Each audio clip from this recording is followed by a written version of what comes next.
ভাত কাপড়ের দায়িত্ব আজকে।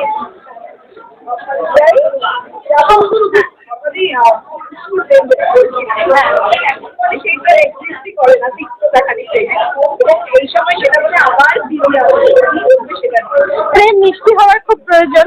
অ্যাকচুয়ালি আমরা এত বেশি চাহিদাতে অভ্যস্ত হয়ে গেছি যে অনেক সময় প্রেমটা খুব তিক্ততায় পরিণত হয়। আমার মতো কেন হলো না, কিন্তু ত্যাগের মধ্যেও একটা প্রেম আছে, সেটাও খুব মিষ্টি।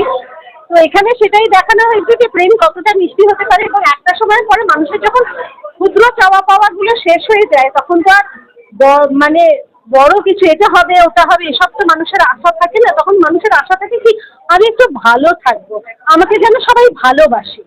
একটা সময় পরে মানুষের এইটুকুই চাহিদা থাকে, আমার তো সব কর্তব্যই করলাম, আমাকে যেন সবাই ভালোবাসে। সেই ভালোবাসার লোকটা খোঁজে এবং তার পরিণতি কি হয়, বা ভালোবাসার লোকটা ভালোবাসার মহিলাটিকে খুঁজে নেয় এবং তার পরিণতি কি হয়, সেটাই হচ্ছে আমাদের।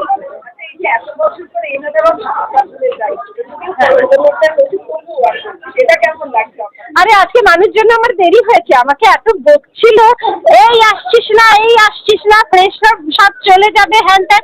আর ওই তো আমাকে বউ সেজে আসতে বলেছে আজকে আমার ভাত কাপড়ের অনুষ্ঠান হবে, সেই জন্য আমাকে সেজে গুজে আসতে বলেছে। আমি কি করবো বল, আমার তো সাজতে গেলে দেরি হবেই।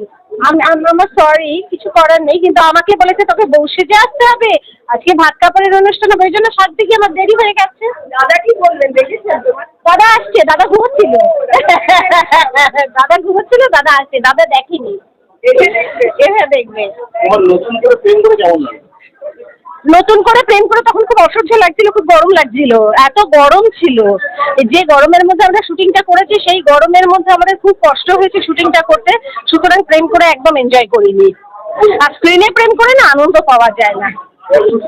চলো করো, ভালো লাগছে, অনেক এবং প্রথম শো গুলো খুব ভালো চলেছে, একসাথে বোধহয় হাউসফুল গেছে এবং লন্ডনে প্রচুর লোক হয়েছে আমাদের বললো। এটা সত্যি খুব আনন্দের খবর, কারণ মানুষই এত আমাকে বলছিল সম্ভব করে বসে, কারণ আমাকে বলেছে লোক সেটি আসছে, আমার সময় সময় লাগছে। আমি জানি না মানে এটাতে শুনে সত্যি আচ্ছা। আগে তোমার ভাত কাপড়ের দায়িত্ব নিল, মানে এটা খুব ভারী পড়বে, খুব ভারী পড়বে, 3 শিফটে কাজ করতে হবে।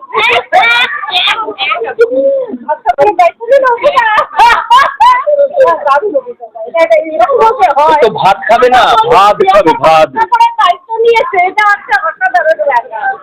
এই প্রথম আমরা এত বছর ধরে কাজ করছি, এই প্রথম আমরা রুটি বেঁধে কাজ করলাম।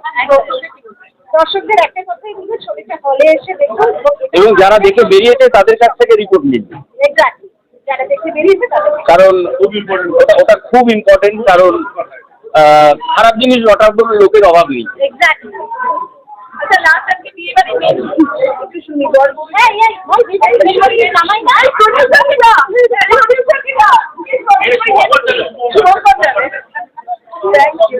চলো।